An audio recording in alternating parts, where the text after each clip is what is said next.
नवखराम 2 cinema काढायच्या संजय राऊतांच्या टीकेला शिंदे गटाचंही उत्तर। दलाल नंबर 1 सिनेमा काढणार असल्याचं संजय शिरसाठ यांचं वक्तव्य।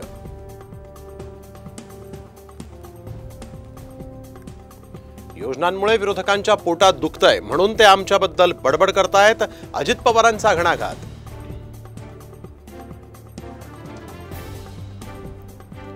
आमदाराच्या गाडीवर सायरन लावल्यामुळे शिंदे गटाच्या आमदाराला पुणेकरांनी झापलं। सीट बेल्ट का लावत नाही आमदार किशोर दराडेंना विचारणा।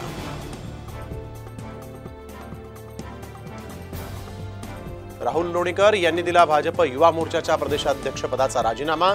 लोणीकरांच्या राजीनाम्यामुळे अनेक चर्चा।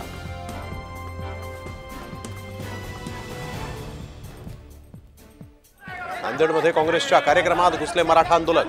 पटोले आणि चेन्नीथला यांना मराठा आरक्षणाबाबत विचारला जाब।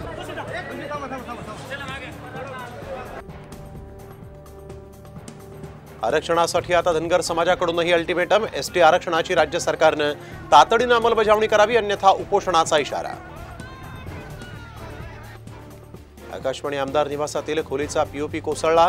काँग्रेस आमदार विक्रम सावंत यांच्या खोलीतील घटना, तर सुदैवाने कुणीही जखमी नाही। पुण्यातील डॉक्टर आंबेडकर वसतिगृहात आणखीन 31 जणांना डेंग्यूची लागण। उपाययोजना केल्याचा महापालिकेचा दावा खोटा असल्याची चर्चा।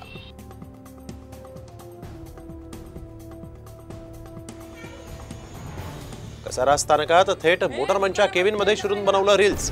2 तरुणांना पोलिसांनी ठोकल्या बेड्या।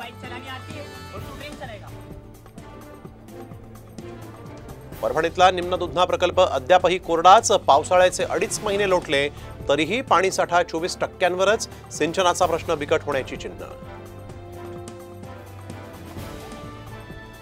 मालवणमध्ये मोरी माशांचा बंपर कॅच। दर 350 रुपयांवर आल्यामुळे मच्छी खवय्यांची चंगळ। श्रावणातही माशाची आवक पाहून खरेदीसाठी मोठी गर्दी।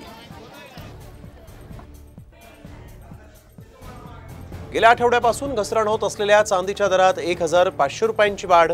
81,500 रुपये प्रति किलोवर, तर सोन्याचे भाव फक्त 200 रुपयांनी वाढले।